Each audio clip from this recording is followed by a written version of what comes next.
So this is going to be another movie review. This one's called Fast and Furious 2009. Giving it 4 out of 5 stars. I like this movie. I told you I was going to have an open mind, hoping for something better than the first two movies. Sure enough, the new director, new background music,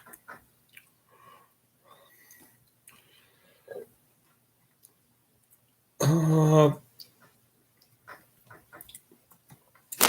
new screenplay, and it's amazing. I should say screenplay by Chris Morgan, not written by Chris Morgan. Sorry. So this should have been the first movie.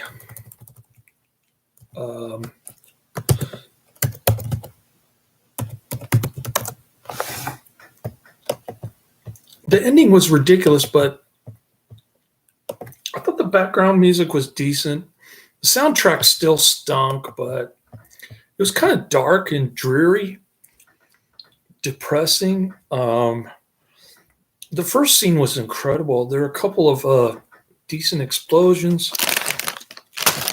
There's a lot of cheesy looking green screen going on.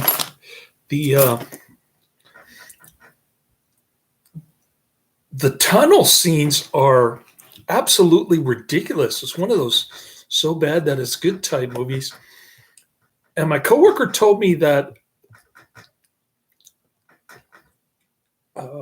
number 5 is even better. So I'm holding out hope for number 5. I don't know who's involved with number 5, but Fast 5. I'm actually looking forward to. Yeah. Oh, that's 6. What am I doing? I just got ketchup all over my Netflix envelope. Excuse me. I better lay that down carefully.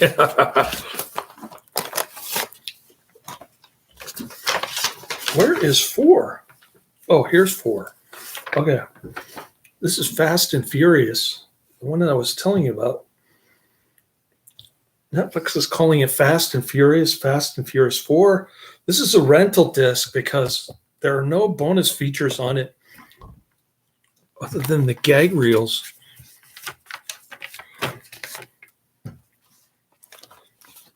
So there's 4. I'll show you 5. Next up is 5. Here's Fast 5. I'm looking forward to this one. See how it says rental on the bottom? That means they wiped out all the bonus features on this disc for Netflix. You have to buy the disc to get the bonus features. These people, all they care about is money, man. They want to make money. They don't make money off rentals. They only make money off DVD purchase. Really? Here's Fast and Furious 6. And what does it say on the bottom? Rental. Oh, man. No wonder Netflix sent me those 2 discs.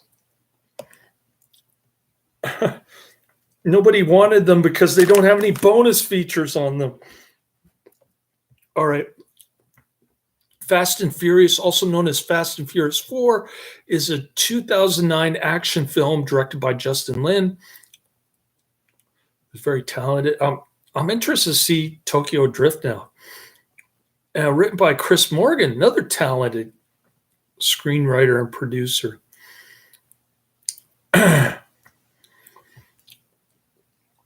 It is the direct sequel to the Fast and the Furious and Too Fast, Too Furious, as well as the 4th installment in the Fast and Furious franchise. I hated the first two, and I still think this series is overrated so far, but I wasn't expect to give this one 4 out of 5 stars. It surprised me. It stars Vin Diesel, Paul Walker, Michelle Rodriguez, and Joanna Brewster, all of whom were in the first one.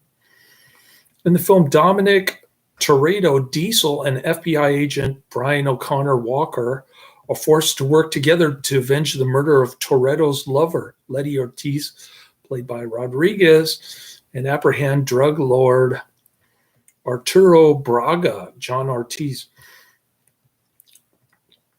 I noticed there are a lot more lesbians in this one, French kissing also. I guess they tried to get away with as much as possible for the PG-13 rating. And lesbian kissing is considered acceptable by movie standards.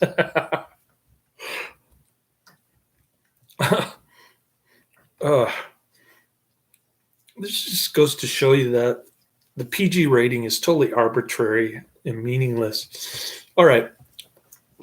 Because I have seen a PG-rated porno with Marilyn Chambers. So I'm not making this stuff up, folks, friends, Karate Man.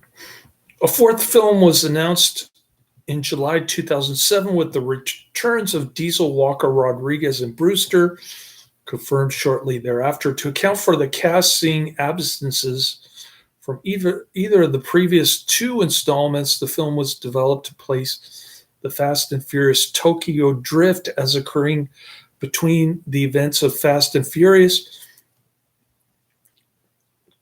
I thought it was after the 6th one. Anyway, while the short film Los Bandoleros, 2009, which I have not seen thanks to Netflix, was produced and released, principal photography began in February 2008, concluded that July with filming locations including Los Angeles and the Dominican Republic. Lynn Morgan and composer Brian Tyler returned in the roles from Tokyo Drift. Fast and Furious is the first film to feature D-Box motion.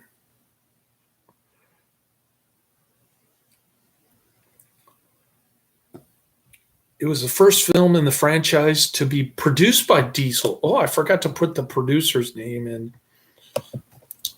the description. Produced by Neal H. Moritz and Vin Diesel.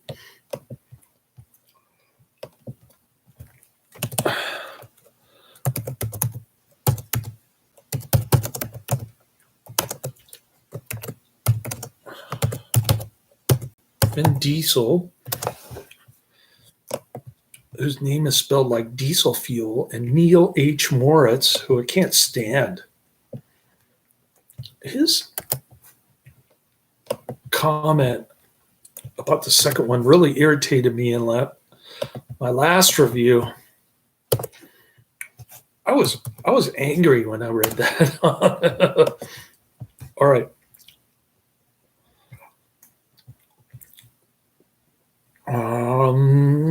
Fast and Furious premiered at the Gibson Amphitheater in Los Angeles on May 12th, 2009. I got to put Neal H. Moritz's name in the tag because he's involved with all these movies. Maybe Vin Diesel production had something to do with it.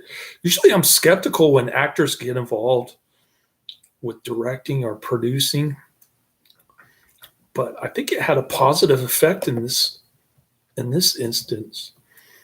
Just my 2 cents worth out, nothing after inflation. Okay, Fast and the Furious premiered at Gibson Amphitheater in Los Angeles on March 12, 2009.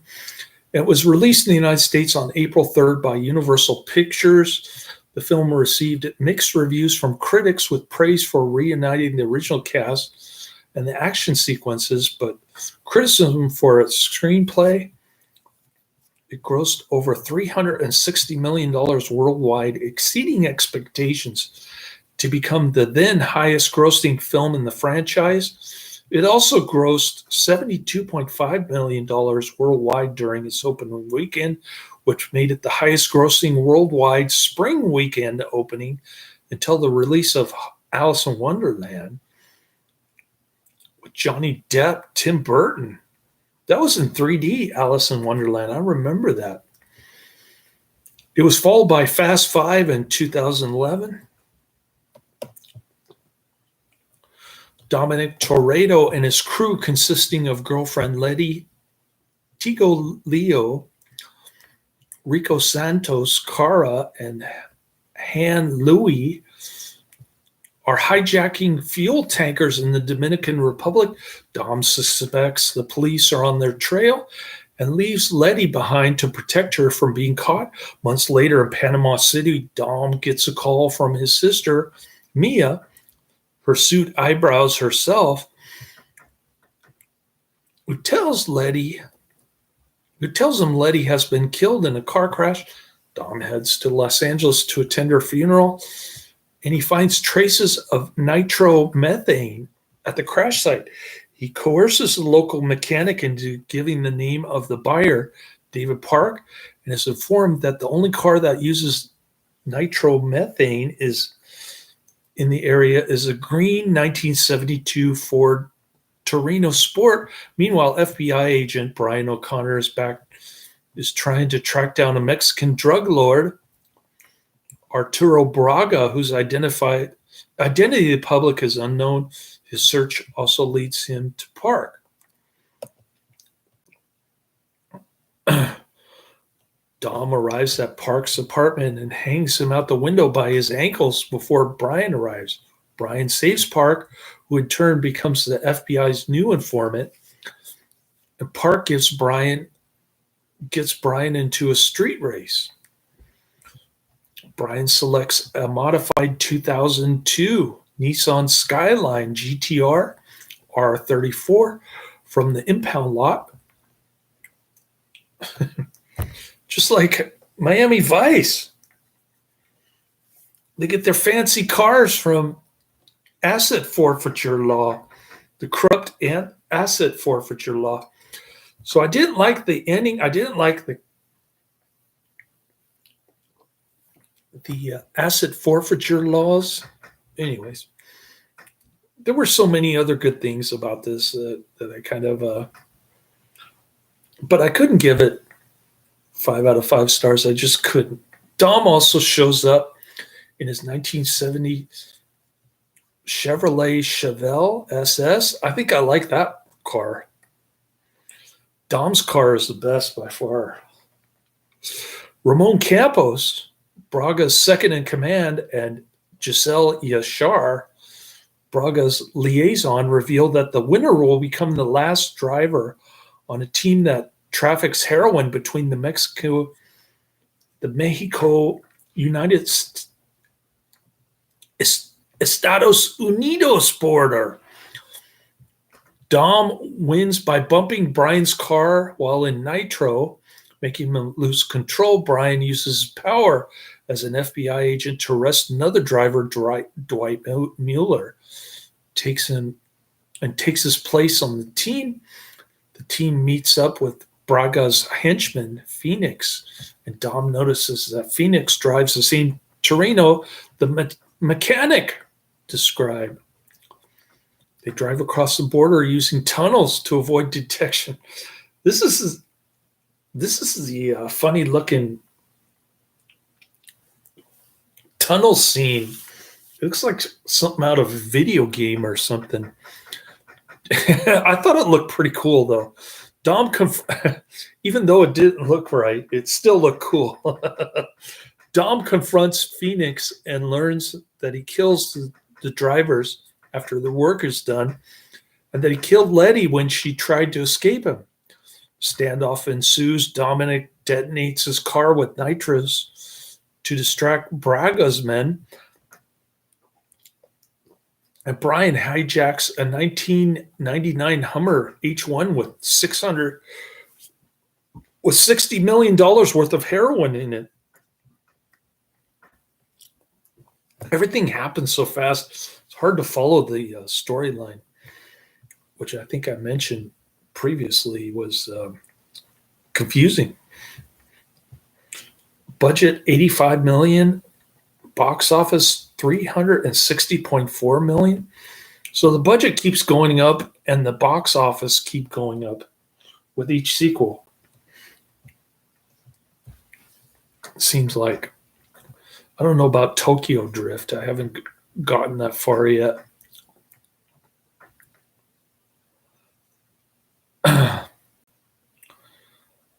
They drive across the border using tunnels to avoid detection. Dom confronts Phoenix and learns that he kills the drivers after the work is done, that he killed Letty when she tried to escape him. Standoff ensues. Dominic detonates his car with nitros to distract Braga's men, and Brian hijacks a 1999 Hummer H1 with $60 million worth of heroin in it. Brian and Dom drive back to LA, and they hide the heroin in a police impound lot where they pick up a modified 2008 Subaru Impreza WRX-STI hatchback. They drive to Dom's house and they reunite with Mia. Dom attacks Brian when he learns he was the last person in contact with Letty. Brian explains Letty was working undercover, tracking Braga in exchange for clearing Dominic's record. Brian tells his superiors that in exchange for Dominic's pardon, he will lure Braga into a trap, forcing him to show up to exchange money for the heroin. At the drop site, the man who claims to be Braga is revealed as a decoy, and Campos, the real Braga, escapes with Phoenix to Mexico. In the ensuing chaos, Phoenix nearly runs over Giselle before Dom saves her. The failed trap results in Brian being taken off active duty. With Giselle's help, Brian and Dom travel to Mexico to catch Braga in the Subaru and Dom's rebuilt 1970 Dodge Charger RT. And they apprehend him at church. Why does Dom always pick 1970 cars? That's the year I was born. I used to have a 1970 Olds Cutlass. As Braga's henchmen try to rescue him, Brian and Dom drive through the tunnels back to the United States. Brian is chased by Phoenix ahead of the others until he's T-boned and pushed out of the tunnels. This is another exciting scene. So the beginning and the ending have really good chase scenes. Before Phoenix can kill him, Dom drives out of the tunnels and into Phoenix, killing him. Not coincidentally, the beginning scene and the ending scene both have explosions in them. As police and helicopters approach the crash site on the U.S. side of the border, Brian tells Dom to leave, but Dom says he's tired of running. Despite Brian's request for clemency, the judge sentences Dom to 25 years to life without parole. Brian resigns from the FBI and Dom boards a prison bus that will transport him to Lompoc Penitentiary. Like I said, the ending didn't make sense. Why does Brian keep siding with Dom all the time? Because he made chicken for him in the first movie? I don't get it. It's all about family. Yeah, right. The central cast is rounded out by Sung Kang as Han Louis, Ron Yuan as David Park, Braga's right-hand man, while Puerto Rico singers Tego, Calderón, and Don Omar feature as Leo and Santos, respectively, members of the oil hoist team. Shea Whigham plays Brian's snarky colleague, Michael Stasiak. I have no idea who Shea Whigham is. And Lisa Lapira plays Sophie Trin. I like her. I don't know who she is, but I like her. An FBI agent who closely works with Brian, Jack Conley features as Richard Penning, Brian's boss, scout of street racers for Braga. Greg Sipes, who looks like a freak, man. This guy is a total freak. The Greg Sipes character. Neal Brown Jr. and Brandon T. Jackson play Dwight Mueller, Malik Herzon,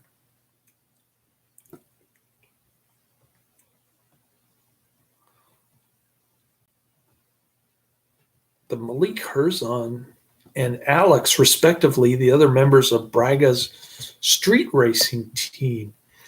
After positive reception from audiences to Vin Diesel's cameo in Tokyo Drift, Universal was confident in effectively reinventing the series with its original stars. The film was announced in July 2007 with Diesel, Paul Walker, and several other cast members of the original film reprising their roles. Filming began in 2008. The movie cars were built in Southern California's San Fernando Valley. Around 240 cars were built for the film. However, the replica vehicles do not match the specifications they were supposed to represent. For example, the replica version of the F-Bomb, a 1973 Chevy Camaro built by Tom Nelson of NRE and David Friedberger of Hot Rod magazine, included a 300 HP crate V8 engine with a 3-speed automatic transmission, whereas the actual car included a twin-turbo 1500 HP engine and a 5-speed transmission.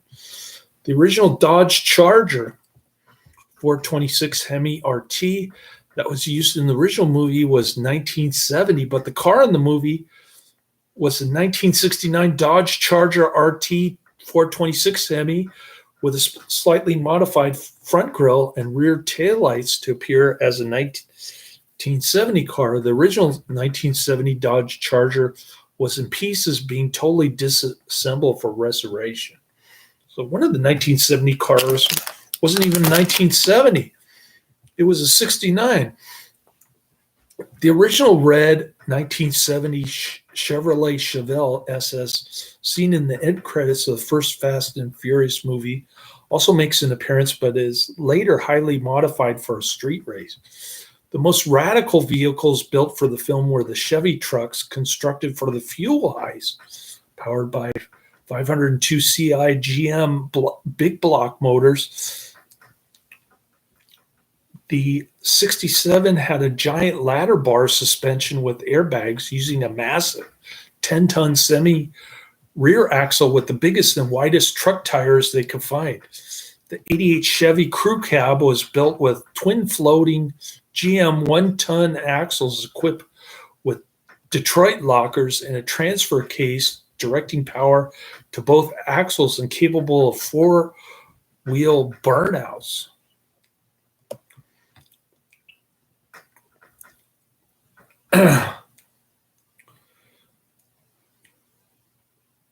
"16 wheels a rolling."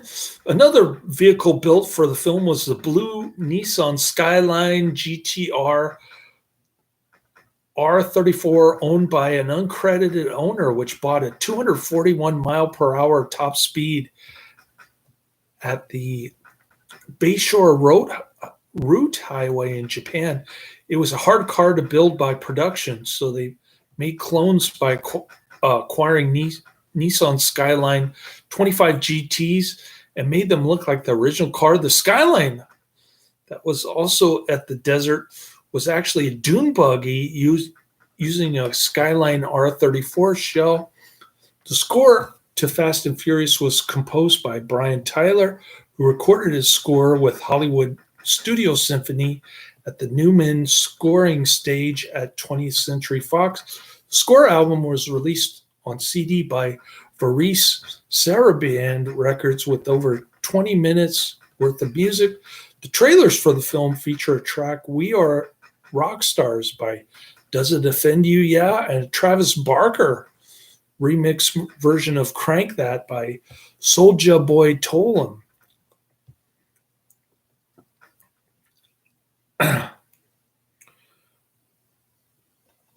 The official soundtrack was released on March 31st, 2009, and they hated it. On Star Trek, with the production handled primarily by the Neptune, singles include Blanco and Crazy by Pitbull and Bad Girls by Robin Thicke. I don't even know who these people are, and I don't care. They're terrible. The soundtrack also features the song G. Stro by Busta Rhymes. I know Busta Rhymes. I guess I'll put his name and Travis Barker's name in the music by section, featuring Pharrell Williams, a leftover track from Busta Rhymes' album Back on My BS. Star Trek and Interscope Records released the soundtrack for the film with Crank That not included. Another song omitted was Rising Sun by South Korean group TVXQ. The Japanese version of the movie features the song Before I Decay by Japanese rock group The Gazette. It was originally set to release on June 12, 2009, but moved up to April 3rd, 2009 instead.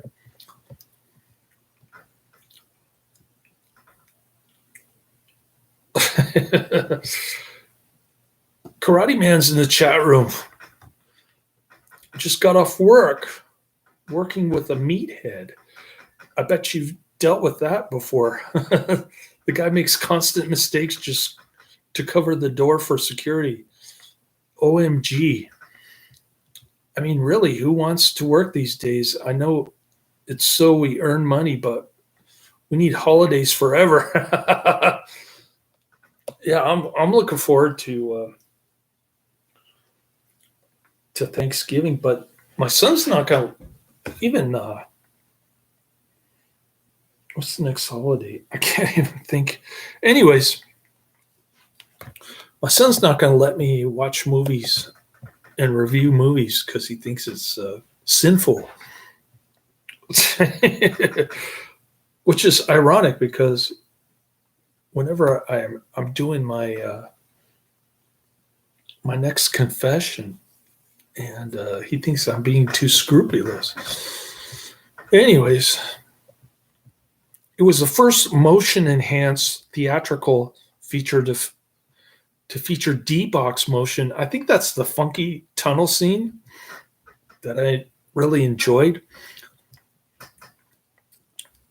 It featured D-box motion feedback technologies in selected theaters. Fast and Furious was released on DVD and Blu-ray on July 28, 2009.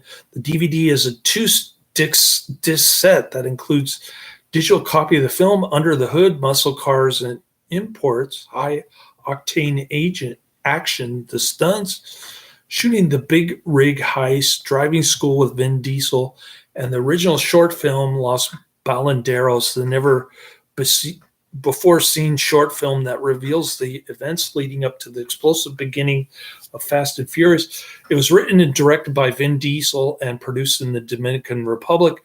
This was released on the iTunes store as a free download.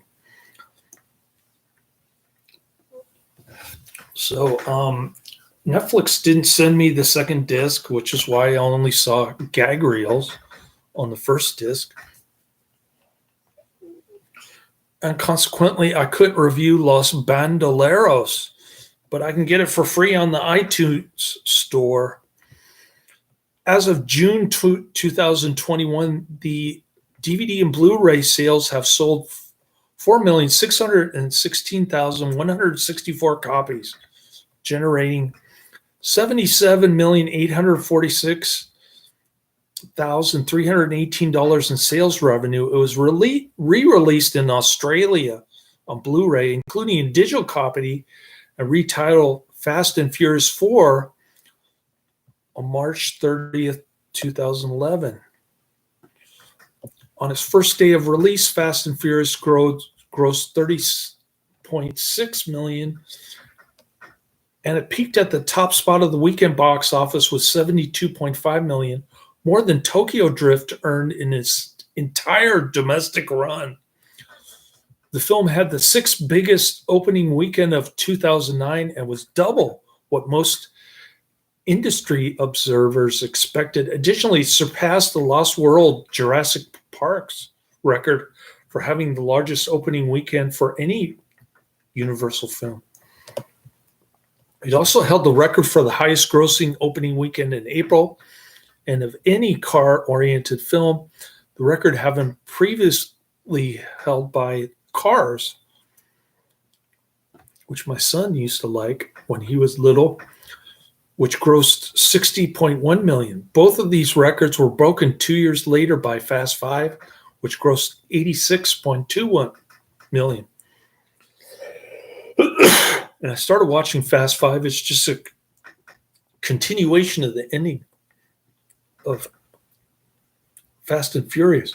Fast and Furious also held the record for the highest opening weekend for spring release until it was broken by Tim Burton's Alice in Wonderland, which I mentioned is in 3D. Its world gross on its opening weekend stands at $102.6 million, with $7.2 million coming from the UK, $8.6 million from Russia, $6 million in France, and $3 million from Germany. Some of the most ridiculous people I've worked with, it's got to be those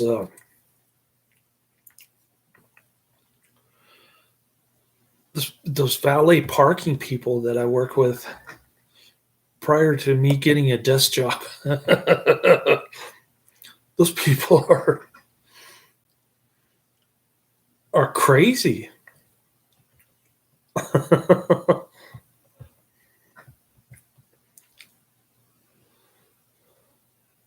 The film ended its theatrical release on July 2nd, 2009, with a gross of $155.1 million in the United States and Canada and $205.3 million internationally, for a total of $360.4 million, making it the 17th highest grossing film of 2009.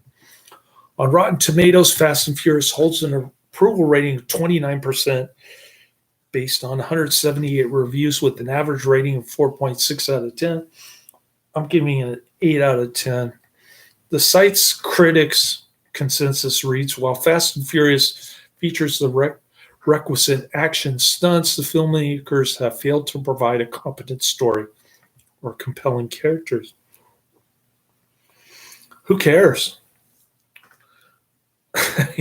You've got explosions, you've got dark scenes, you got the funky tunnel scenes, you got the lesbian foo, more pronounced in this one. Lots more lesbian foo, French kissing in this one. You got that blonde weirdo dude who's like surrounding himself with lesbians. I don't get it. All right. Why would lesbians surround themselves with the dude? I guess they're bisexual. I don't know. On Metacritic, the film has a weighted average score of 46 out of 100 based on 28 critics, indicating mixed or average reviews. Audiences polled by CinemaScore gave the film an average grade of A- on an A+ to F scale. That's closer to my rating. Look at CinemaScore. Don't look at Metacritic or Rotten Tomatoes. Yeah, I work Monday to Friday. That's why I do most of my reviews on the weekend. But I did have my son today, and the only My son was doing a Batman class today. I should say I was just sitting there watching the rest of this movie, and the only bonus features were the gag reels, so I got through it pretty quick. Lisa Schwarzbaum of Entertainment Weekly gave the film a B plus and wrote Fast and yeah, that's exactly what I'm giving it, B plus. Fast and Furious is still no Point Break, but it's perfectly aware of its limited dramatic mission. It offers an attractive getaway route from self-importance, snark, and chatty comedies about male bonding. Writing for The Hollywood Reporter, Kirk Honeycutt called it the first true sequel of the bunch by reuniting the two male stars from the original and continuing the story from the first film. This new film should reunite the franchise. Betty Snarky of Los Angeles Times considered a strange piece of nostalgia where, without apology, fast cars still rule and fuel is burned with abandon. Roger Ebert, who had given positive reviews to the previous films, considered the story, dialogue, and acting to be perfunctory. I admire the craft involved, but the movie leaves me profoundly indifferent. Here we go. If Roger Ebert says that a movie is good, the movie is bad. If Roger Ebert says that a movie is bad, the movie is good. After 3 earlier movies in the series, which have been transmuted into video games, why do we need a 4th one? Oh, I just answered my own question. It's because the first 3 stink, Roger. Well, the first 2 anyway. I haven't seen the 3rd one, which technically is the 7th one. Fast and Furious was the last film of the franchise to feature street racing before transitioning into more accessible action elements with Fast 5, 2011. It received praise and surpassed the box office take of Fast and Furious, as did Fast and Furious 6 in 2013. They were followed by Furious 7, 2015, and The Fate of the Furious, 2017. The pictures each earned more than $1 billion, respectively, becoming one of the highest-grossing films of 2015 and 2017. After F9, 2021 suffered multiple delays from an original 2019 date. Fast 10, 2023, and Untitled 11th and 12th films are scheduled to be released as the final mainline films of the franchise. So I only have the first 8 on my list. I've watched 3 so far. I'm going to cross out Fast and Furious 2009. And I'm done with this review. I'm reviewing a movie. Karate Man wants to talk about work. All right. Well, hopefully I answered all your questions, Karate Man. Sorry you had to deal with annoying coworkers. That's no fun. That can be aggravating and frustrating. I know, because I used to work for this ridiculous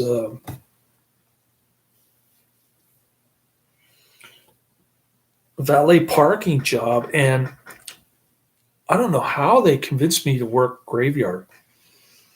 I was so dang tired of that. I kept banging up cars into the wall or the elevator.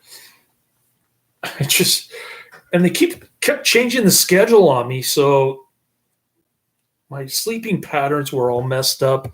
I'm getting old. I need my beauty rest, man. My precious rest.